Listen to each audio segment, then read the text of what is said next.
नमस्कार, मैं हूं परवेश। आप देख रहे हैं दिल्ली की 10 बड़ी खबरें। दिल्ली में मौसम बदलने के साथ ही बढ़े फ्लू के मामले। एक सर्वे में कहा गया है कि दिल्ली एनसीआर के 28% घरों में परिवार का कोई एक या दो सदस्य फ्लू के कारण हुए हैं बीमार। ये सर्वेक्षण लोकल सर्किल की ओर से ऑनलाइन करीब 8000 लोगों के उत्तरों के आधार पर किया गया था। सर्वे में भाग लेने वालों से उनके घरों में वर्तमान में बुखार, नाक बहना, खांसी, सिरदर्द या शरीर में दर्द जैसे एक या इससे ज्यादा फ्लू जैसे लक्षणों वाले व्यक्तियों की संख्या के बारे में पूछा गया था।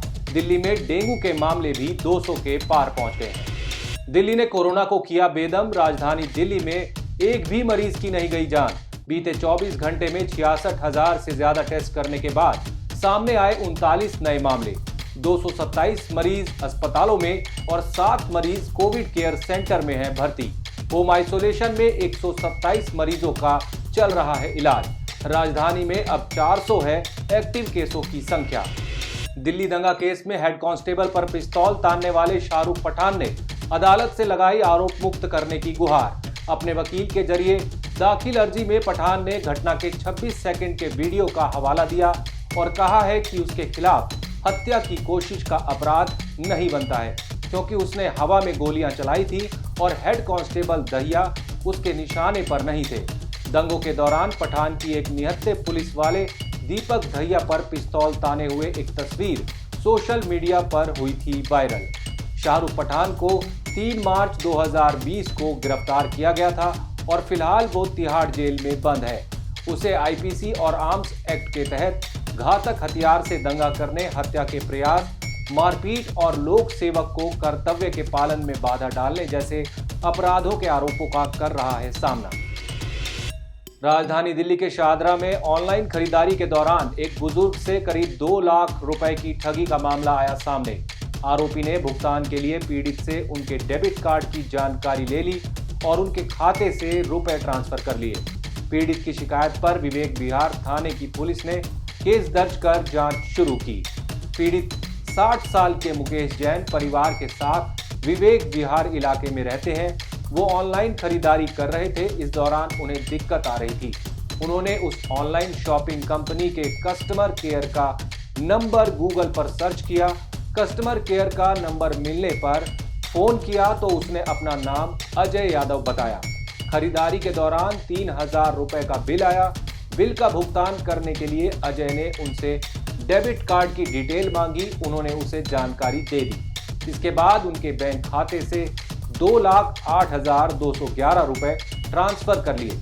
बाद में उसने अपना मोबाइल नंबर बंद कर लिया। दिल्ली के नेपसराय इलाके में महिला से सोने की चेन छीनने वाले सिविल डिफेंस वॉलेंटियर को पुलिस ने पकड़ा। पुलिस ने राकेश वर्मा नाम के एक सुनार को भी किया गिरफ्तार। आरोपी मुकुल वर्मा पिछले 7 महीने से संगम विहार में एक सिविल डिफेंस वॉलेंटियर के तौर पर कर रहा था काम। पुलिस के अनुसार घटना 17 सितंबर दोपहर करीब 2:30 बजे की है, जब महिला सड़क किनारे चल रही थी और तभी मोटरसाइकिल पर सवार आरोपी ने स्नैचिंग की वारदात को अंजाम दिया। सीसीटीवी की मदद से हुई आरोपी की पहचान। दिल्ली में कई सालों से अंधेरे में रहने पर मजबूर पाकिस्तान से आए 800 हिंदू। नहीं मिली बिजली, अब कोर्ट में होगा फैसला। दिल्ली हाई कोर्ट ने आदर्श नगर में रह रहे करीब 800 हिंदू शरणार्थियों के लिए बिजली कनेक्शन की मांग वाली याचिका पर केंद्र सरकार, दिल्ली सरकार और टाटा पावर से मांगा है जवाब।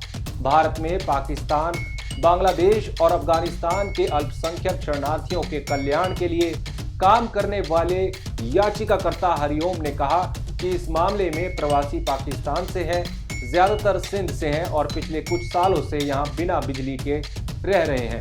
याचिका में कहा गया कि शरणार्थी जो अपने धार्मिक उत्पीड़न के कारण पाकिस्तान से भारत आए हैं, उनका मानना था कि भारत आने से उनके बच्चों को एक उज्जवल और सुरक्षित भविष्य मिलेगा, लेकिन झुग्गी में बिजली के बिना उनके सभी सपनों को चकनाचूर कर दिया है।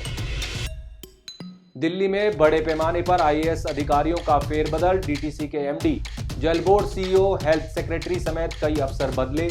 दिल्ली सरकार के सर्विस विभाग की ओर से जारी किए गए आदेशों के मुताबिक उपराज्यपाल अनिल बैजल ने डीटीसी के प्रबंध निदेशक और एजीएमयूटी कैडर के 2005 बैच के सीनियर आईएएस अधिकारी विजय कुमार बिदूड़ी का ट्रांसफर कर दिया। इसके अलावा IAS बिदूड़ी CEO जल बोर्ड के साथ साथ UTCS के निदेशक और डूसिब CEO का भी अतिरिक्त प्रभार संभाल रहे थे। इनका भी कर दिया गया है ट्रांसफर। दिल्ली के नए पुलिस कमिश्नर राकेश अस्थाना ने अपनी नियुक्ति के बाद दिल्ली पुलिस में किया पहला बड़ा फेरबदल। 38 इंस्पेक्टरों के तबादले का जारी किया आदेश। इसमें 2 दर्जन से ज्यादा थानों के SHO भी शामिल हैं। वहीं नॉर्थ डिस्ट्रिक्ट के DCP एंटो अल्फोंस को सेंट्रल डेपुटेशन पर भेजे जाने का भी आदेश जारी।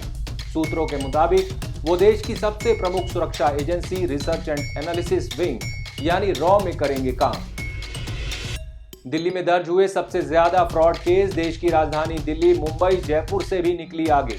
नेशनल क्राइम रिकॉर्ड ब्यूरो यानी NCRB की रिपोर्ट के मुताबिक 2020 में दिल्ली में जालसाजी और धोखाधड़ी जैसे अधिकतम मामले दर्ज किए गए हैं।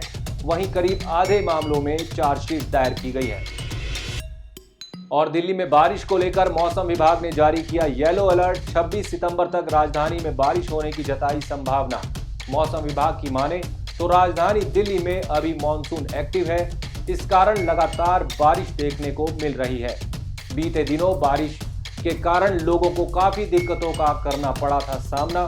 शहर के लोगों को उमस और गर्मी से राहत तो मिली, लेकिन कई इलाकों में जलभराव देखने को मिला। इस कारण ट्रैफिक जाम देखने को भी मिला, साथ ही लोगों के घरों तक में घुस गया था पानी। आप देख रहे थे दिल्ली की 10 बड़ी खबरें। हमारी बाकी खबरों को देखने के लिए चैनल को सब्सक्राइब कर लीजिए। शुक्रिया।